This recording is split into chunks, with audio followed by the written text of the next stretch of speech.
Karen was already at my gate before I even stepped outside, her voice carrying across the street like a siren. In one hand, she clutched an HOA clipboard, in the other, a bright red city notice. Her short white hair caught the midday sun, making her look like she had been waiting for this moment all morning. Neighbors stood frozen in their driveways, some sipping coffee, others holding their phones up to record. I could see their faces, half amused, half tense, like they knew this wasn't just another neighborhood squabble. She didn't waste a second. She read the notice loud enough for the entire block to hear, her tone sharp and deliberate. Words like safety violation and unauthorized structure rolled off her tongue as if she'd been rehearsing.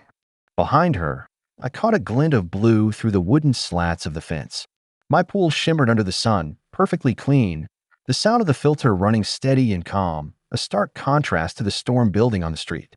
I stepped closer, trying to keep my voice even, but Karen was already moving. She swung the pool gate open, pulled a heavy silver padlock from her bag, and snapped it shut around the latch. The metallic click rang louder than it should have, almost theatrical. Her smirk told me she thought she'd won. I could hear neighbors whispering, wondering what I had done to provoke the HOA president this time. The truth? She had no idea the kind of fire she just lit. I told her she had no right, but she cut me off with a raised hand, eyes narrowing as if she was addressing a courtroom.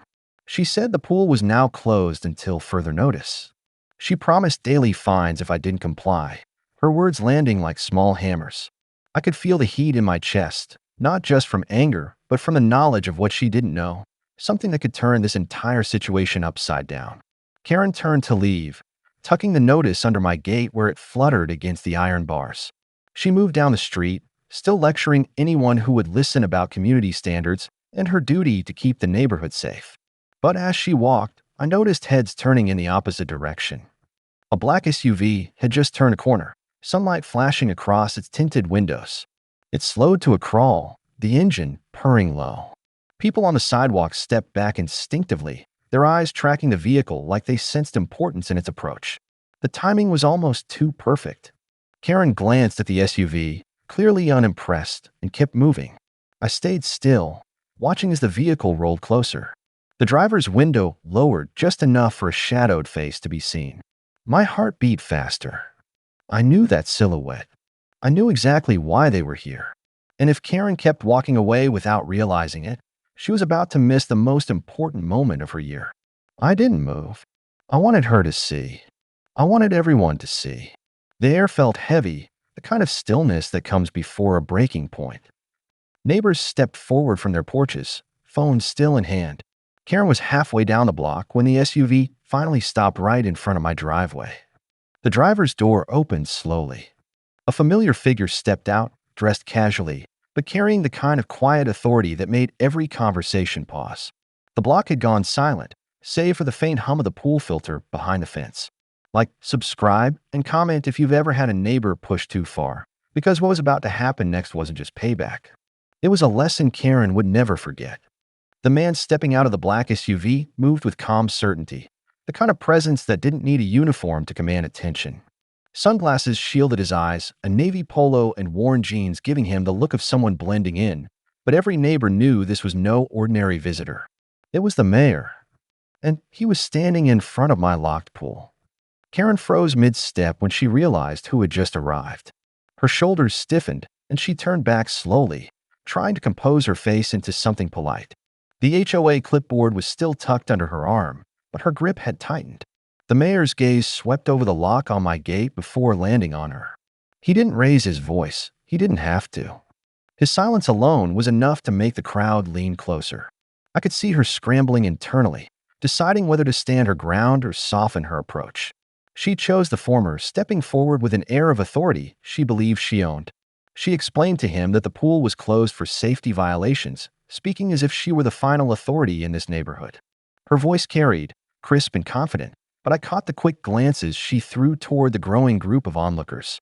The mayor listened without interruption, hands in his pockets, his face unreadable.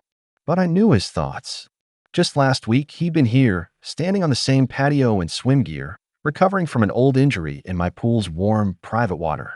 Away from the city council chambers and reporters, this was where he could be just a person. Now he stood watching a padlock on the gate, listening to someone who had no idea she was tampering with his own sanctuary. A memory flashed in my mind. Just 2 weeks earlier, him leaning on the pool's edge, steam rising from the water as morning sunlight filtered through the fence. I had brought him a bottle of cold water, and he had thanked me in the quiet, genuine way people do when they know they can trust you. That trust was now hanging in the air between us, a silent acknowledgement neither of us voiced. The mayor stepped closer to the gate, reaching out to tap the lock with his knuckle. Karen started to say something about rules and compliance, but he raised one hand lightly and she stopped. His voice, when it came, was low but carried across the yard. He asked me when the pool had been inspected last. I told him 3 weeks ago, cleared in every category. The certifications were in my house, ready to show. Karen interjected, claiming those documents were fraudulent. The words hit the crowd like a spark on dry grass. A few neighbors gasped.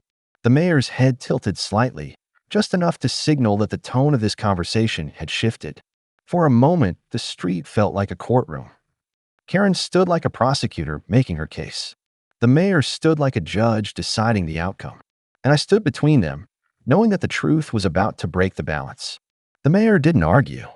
He simply turned to me and said he'd like to see the paperwork.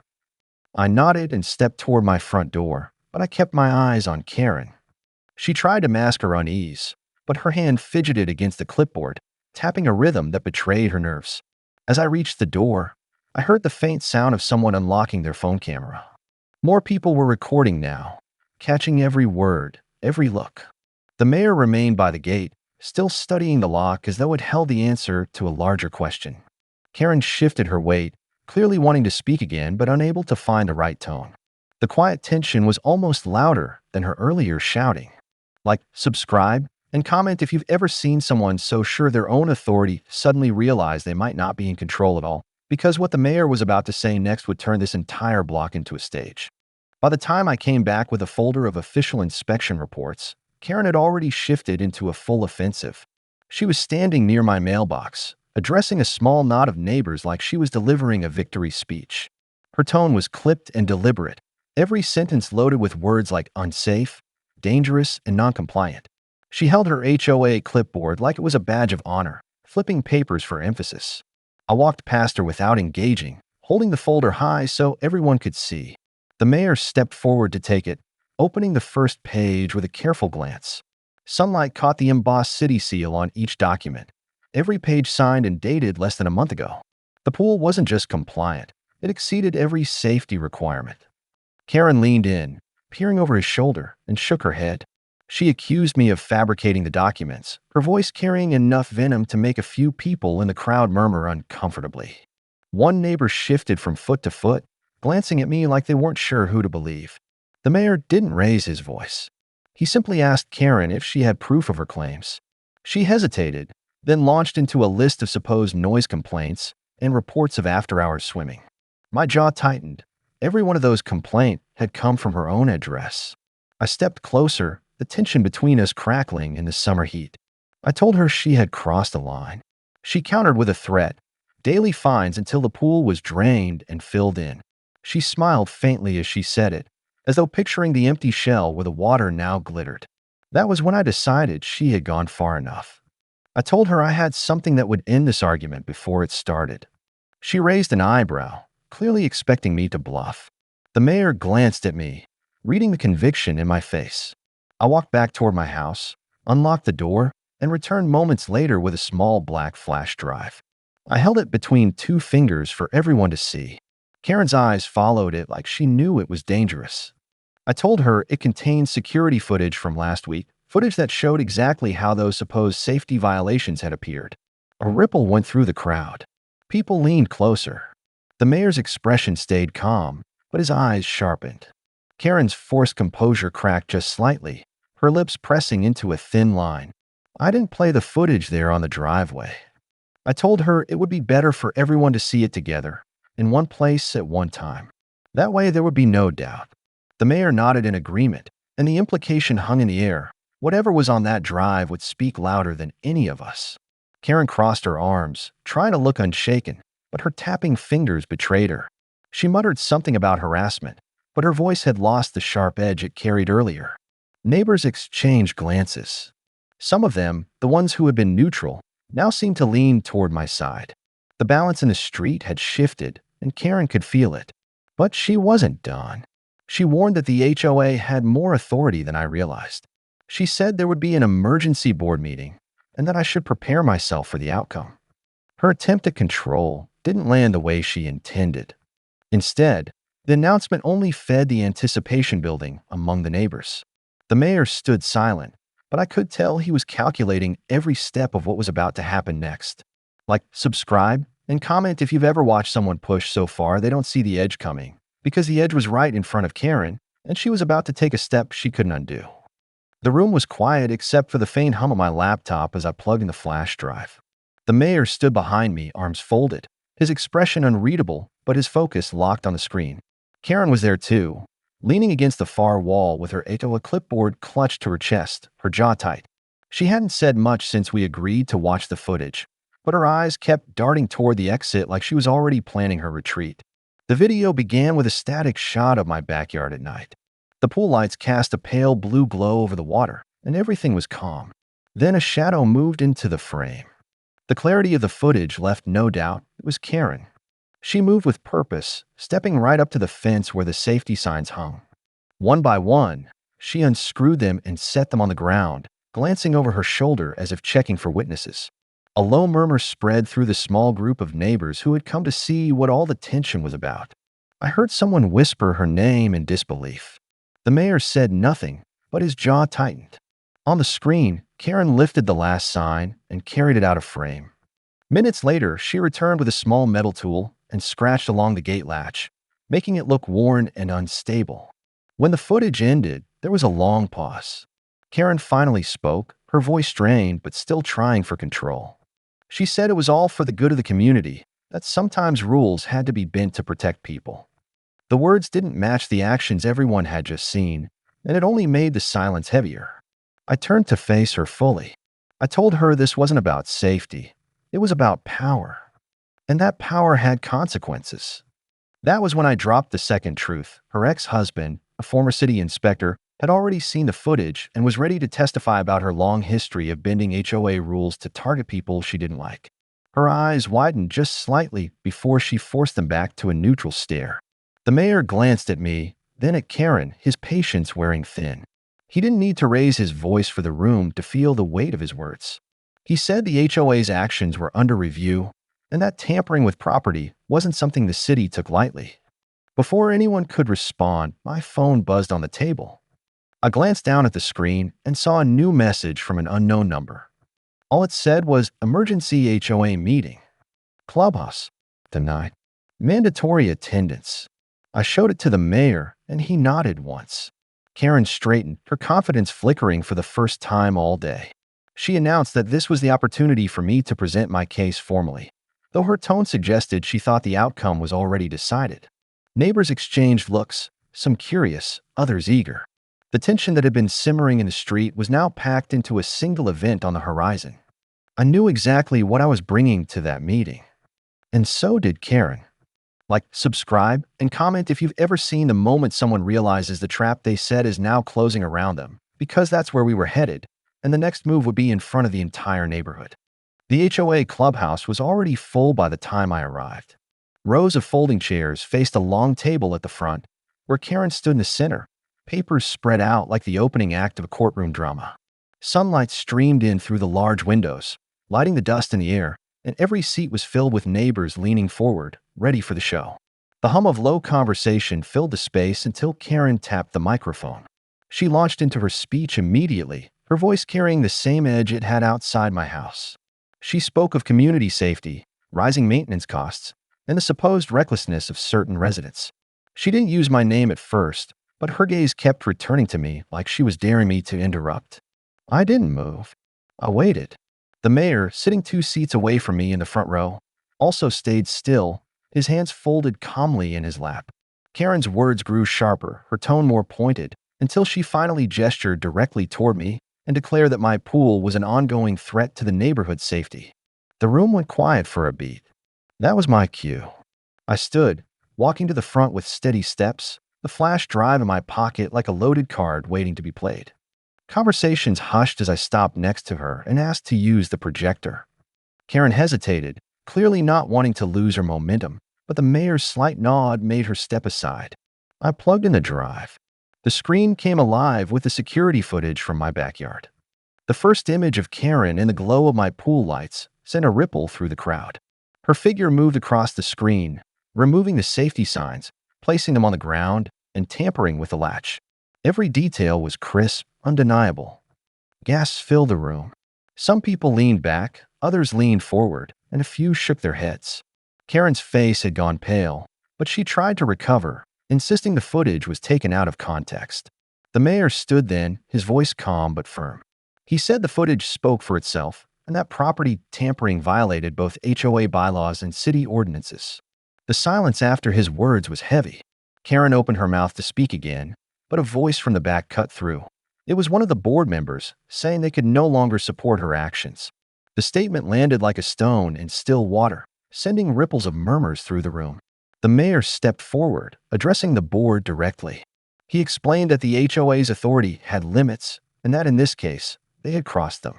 Then he added something that caught everyone's attention. Any fines issued against me would be nullified, and any costs related to this matter would be redirected to the person responsible. All eyes turned to Karen. Her hands tightened on the clipboard until her knuckles showed white. Her jaw moved, but no sound came out. That was when her phone buzzed on the table. She glanced at the screen, and her expression shifted from tight control to something far closer to fear. The crowd sensed it. The meeting was no longer about me. It was about what was about to happen to her. Like, subscribe, and comment if you've ever watched someone go from untouchable to cornered in the space of a heartbeat, because Karen's corner was shrinking fast, and the walls were still moving in. The neighborhood had grown strangely quiet after the incident with the county officials, but Karen wasn't done yet. I could see her from my living room window, pacing on her driveway like she was preparing for her next move.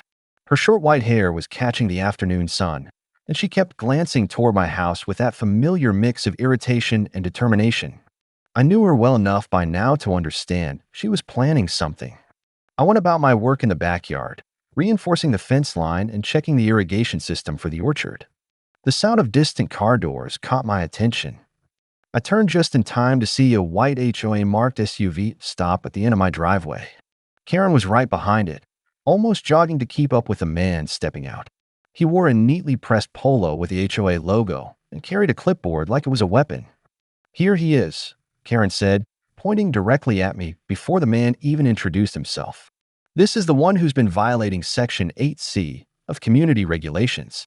Her voice carried through the quiet street, drawing curious glances from a couple of neighbors watering their lawns. The HOA rep walked up slowly, reading something off his papers. "We've received reports about unauthorized structures and potential zoning violations." His tone was calm, but his eyes kept darting to Karen as if she was the one running the show. I kept my expression neutral and invited him to see for himself. We walked around the property together, Karen trailing behind and muttering under her breath about rules and property values.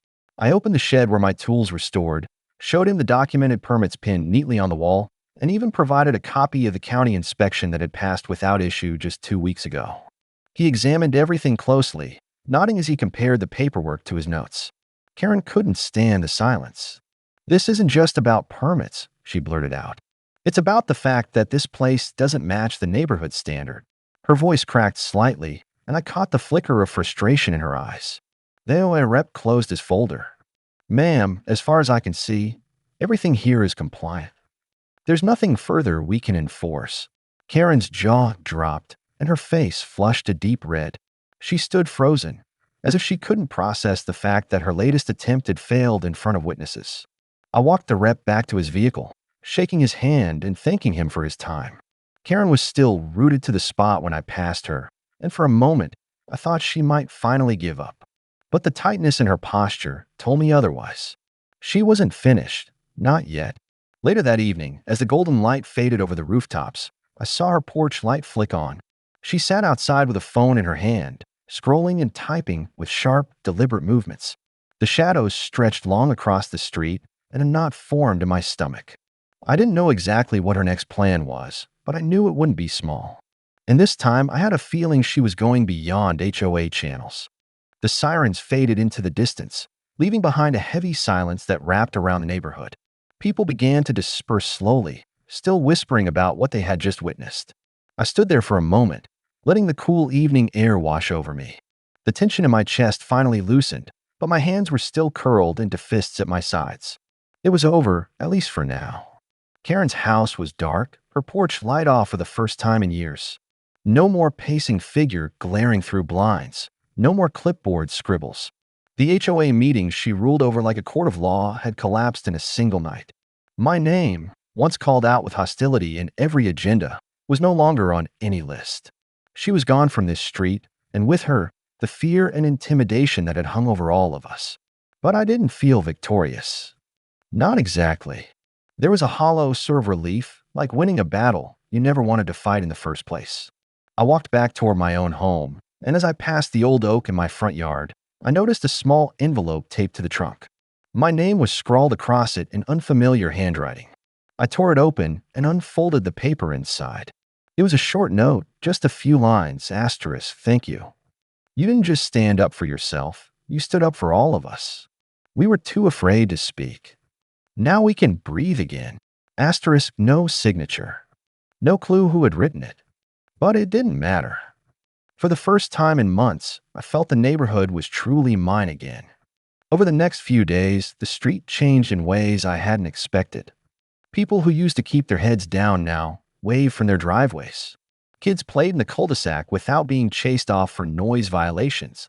A couple down the street set up a small bench under a tree, and neighbors began to gather there in the evenings just to talk. We've been living in a shadow for so long, we've forgotten what sunlight felt like.